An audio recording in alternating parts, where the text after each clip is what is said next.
Bonjour tout le monde, ici Dir.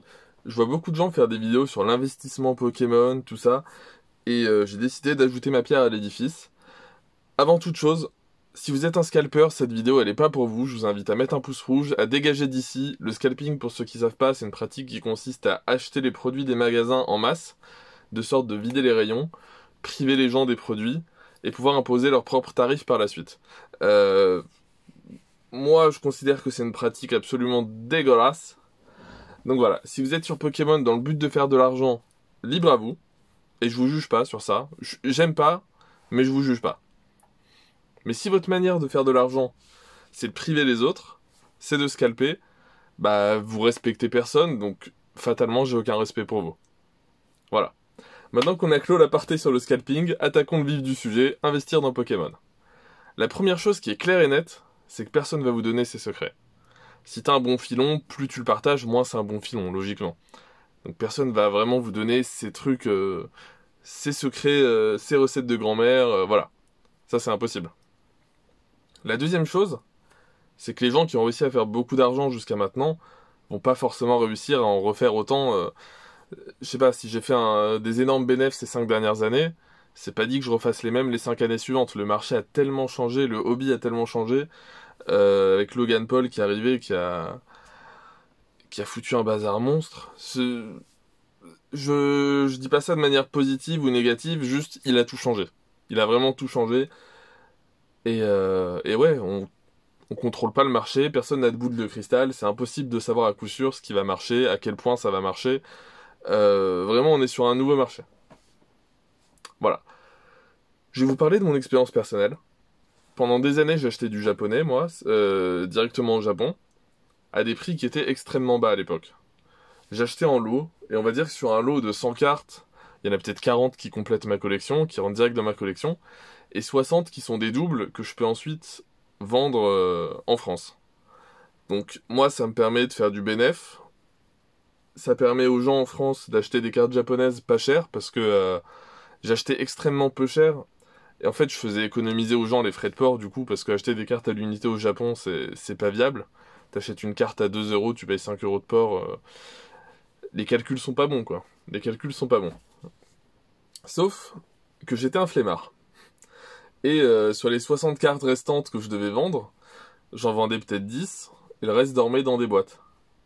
Du coup, ce que j'ai eu la flemme de vendre pendant des années, bah, c'est des cartes qui ont fait des x5 et des x10 entre temps, alors que c'était pas du tout mon but, c'était pas du tout ma stratégie. Du coup, c'est une des manières via lesquelles j'ai gagné de l'argent finalement. Si on prend toutes ces cartes-là, là. Bon. Neo Genesis, c'est une série sur laquelle j'ai particulièrement de stock. Et la plupart, c'est du Near Mint, hein, en vrai. Donc, ouais, tout ça, c'est des cartes que je vendais à l'époque à 3 euros, 4 euros unité, en état excellent, Near Mint. Et en fait, si j'étais quelqu'un de motivé, si j'étais quelqu'un de chaud, bah, j'aurais vendu tout ça à l'époque. Et, et j'aurais été perdant. Enfin, j'aurais été perdant. J'aurais pas été perdant par rapport à mes prix d'achat. Mais j'aurais tout liquidé et j'aurais plus rien aujourd'hui, alors que ces cartes que je vendais il y a 3 4 ans à 3 4 euros unité, bah aujourd'hui, je sais même pas, je pense qu'un truc comme ça, genre un méganium comme ça doit être une trentaine d'euros, non? Une vingtaine, trentaine d'euros au moins. Donc ouais, finalement, j'ai gagné beaucoup, beaucoup d'argent grâce à ma flemme. Voilà. Donc ça, c'est le premier point. De l'autre côté, il y a aussi des cartes que j'ai achetées à l'unité pour ma collection et purement pour ma collection. J'avais pour but à l'époque d'avoir à peu près toutes les cartes qui existent, d'avoir la collection la plus complète possible. Et si on prend par exemple ce Magikarp, je l'ai acheté 150 euros en 2017. Aujourd'hui, il en vaut 10 000. C'est pas une blague, voilà. La dernière vente réussie sur ce Magikarp, c'est 11 000 et quelques dollars. Est-ce que je suis un investisseur de génie? Pas du tout. Absolument pas. Je suis juste un collectionneur. Et c'est le genre de multiplicateur dont tout investisseur rêverait. Faire passer de 150 à 10 000, ça fait du x60 si je suis pas trop mauvais en maths. N'importe qui rêverait de faire du x60 en 4 ans. Mais, euh, mais la réalité, c'est que je suis pas un investisseur. Enfin, c'est pas un coup de maître d'investisseur de je sais pas quoi, cette carte. Je suis juste un collectionneur. Je suis juste un collectionneur et c'est une carte que j'aurais probablement jamais achetée si j'étais dans une optique d'investissement à l'époque. parce que c'est une carte qui est pas très connue. C'est pas juste la Magikarp de Néo Révélation celui-là, hein. C'est une version particulière, c'est la version Fan Club. J'ai déjà fait une vidéo à ce sujet sur ma chaîne, mais c'est une carte que j'aurais même pas connue si j'étais dans un pur objectif d'investissement. Je serais resté sur des holos basiques et tout. Enfin, ça c'est le genre de carte qui demande quand même pas mal de connaissances. Et, euh, et ouais, j'aurais pas fait ce coup-là si j'étais un investisseur, par exemple. Voilà. Dans un troisième temps, pour le coup, il y a des cartes que j'ai achetées purement dans un objectif de revente. Des cartes que je considérais comme étant sous-cotées, des cartes dont je savais qu'elles étaient assez belles, assez particulières, assez intéressantes, pour que les gens les recherchent le jour où ils auront connaissance de ces cartes-là. Parce que c'est des cartes qui sont très méconnues en France. On parle d'exclusivité japonaise de toute façon, globalement. Je pense aux cartes de la série VS, par exemple. VS qui est à mes yeux l'une des, si ce n'est la meilleure série de l'histoire de Pokémon. Mais plein de gens en France ignorent totalement l'existence de cette série. De moins en moins, mais quand même, il y a encore beaucoup de gens qui connaissent pas. Et même si j'avais déjà complété la série à l'époque, quand je trouvais des petits lots au Japon de cartes VS, je les achetais toujours pour la vente, pour le coup, purement pour la vente. Euh, Il y a plusieurs éléments de ça, donc c'était pour pouvoir les vendre en France, pour propager la série, qu'elle se fasse connaître, proposer des prix qui sont inférieurs à eBay, faire économiser les frais de port aux gens qui auraient voulu acheter au Japon parce que personne ne vendait ça en France, tout en me faisant moi mon bénéf, de la même manière que pour les lots de cartes Holo Wizard classiques. Et c'est là que je peux vous donner un conseil, faites-vous plaisir. Avant tout, faites-vous plaisir. Investissez dans des trucs qui vous plaisent vraiment, parce que normalement, à moins que vous ayez des goûts vraiment bizarres, du genre manger des haricots blancs avec du pain de mie, coucou, normalement, si vous aimez un truc, vous êtes probablement pas le seul à l'aimer. Et en général, un truc qui cote, c'est un truc que tout le monde aime, ou que pas mal de gens aiment en tout cas, et que tout le monde veut acheter, veut obtenir. Parce que quand ouais, un truc cote, quand la demande dépasse l'offre, quoi, finalement. Donc ouais, il faut essayer de viser des trucs dont la demande sera élevée, dont on peut imaginer que la demande sera élevée. Et l'une des manières d'imaginer quelle carte aura une demande élevée, bah, c'est de vous intéresser déjà à ce que vous-même vous aimez. Parce que, comme je le disais, donc, si vous aimez un truc, vous êtes probablement pas le seul à l'aimer. Voilà. Euh... Où est-ce que j'en étais? Oui, parce que pour moi, c'est à vous vraiment de faire ce travail. Personne va vous donner sa recette sur un plateau.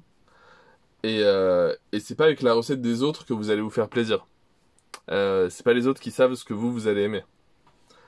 Donc moi, par exemple, début 2020, j'ai mis en pause les achats. À partir du moment où il y a eu vraiment une folie du marché, à partir du moment où les prix ont explosé, j'ai d'une part arrêté d'acheter parce que les prix devenaient trop pour moi. D'autre part, j'ai arrêté de vendre parce que c'était trop instable. Je vends un truc à 300 €, le lendemain il est à 600. Ça n'a aucun sens. Donc j'ai fait une pause de Pokémon pendant à peu près un an finalement. Et j'ai repris là vraiment début 2021 dans des trucs qui me font plaisir. Et ce qui me fait plaisir en ce moment, c'est ça. C'est d'une part les GX Escouade de Mitsuhiro Arita. Et d'autre part les Alternate Art. Ouais, celle-ci par exemple. Des trucs comme ça. Voilà, ça, je prends un pied incroyable sur ces cartes-là. Et ouais, parce que c'est d'une part des concepts que je trouve géniaux, et d'autre part des illustrations que je trouve incroyables. Et si ça m'emballe autant moi, je vois pas pourquoi ça emballerait pas les autres collectionneurs. Et je vois pas pourquoi ça prendrait pas de valeur du coup à l'avenir. Je suis pas dans une optique d'investissement pour le coup sur ces cartes-là.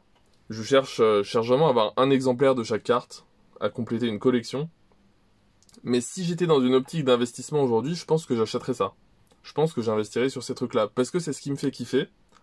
C'est un bonheur pour moi. À chaque fois que je reçois une de ces cartes-là, c'est un kiff. Et en plus, je crois en leur avenir, quoi. Je crois que ça peut coter à l'avenir.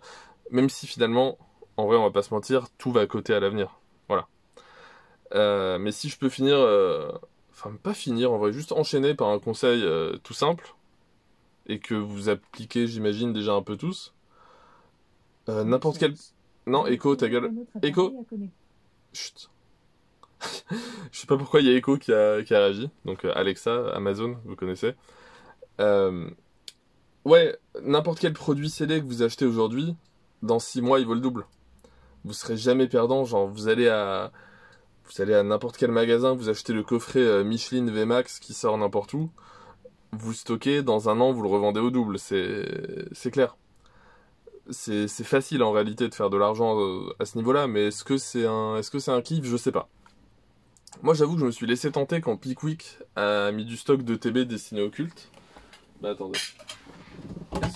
Est-ce que je peux vous montrer ça?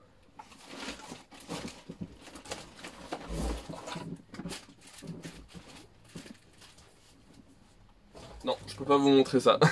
Désolé. Mais en gros, ouais, Pickwick a mis du stock de TB destiné au culte il y a 2 semaines, il me semble, à 70 €. C'était un matin, et pendant toute la matinée, j'ai hésité. Est-ce que j'en achète, est-ce que j'en achète pas?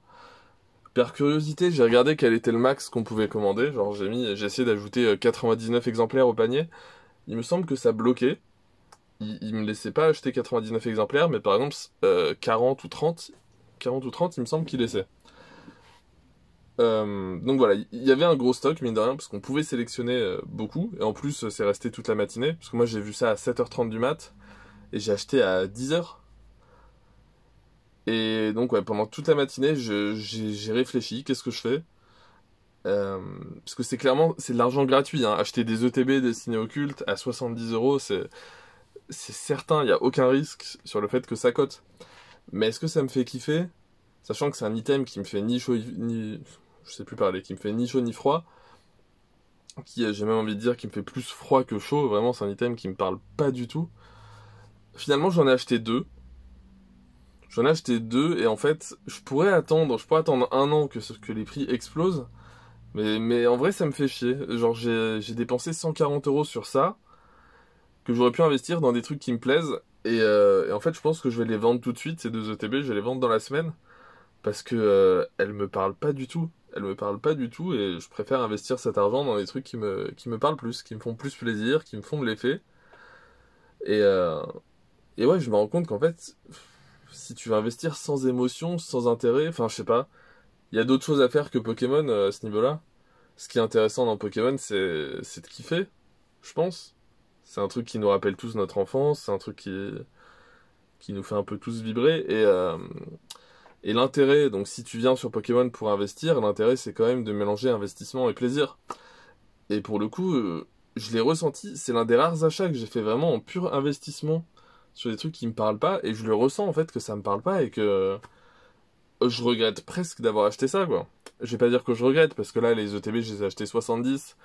Je peux les revendre 90 tout de suite, a priori. Et, euh, et bon, voilà, j'aurais gagné un petit peu d'argent. Mais ouais, ça me fait chier de les avoir, en fait. Ça me fait chier de les avoir dans mon placard, là. Je me dis que je pourrais faire mieux avec cet argent. Donc, ouais, là, je le ressens vraiment. Que c'est pas... Enfin, genre, c'est pas une disquette, quoi. Vraiment, investir sans plaisir, c'est pas... De mon point de vue, après, hein. Moi, en tout cas, c'est comme ça que je marche. Je trouve que c'est pas intéressant d'investir sans plaisir. Dans Pokémon, en tout cas. Je vois pas l'intérêt de venir dans Pokémon pour pas kiffer. Voilà. J'espère que cette vidéo vous aura plu, qu'elle vous aura apporté quelque chose, des clés, des réponses, je sais pas. En vous souhaitant une bonne journée, une bonne soirée et une bonne collection. Au revoir.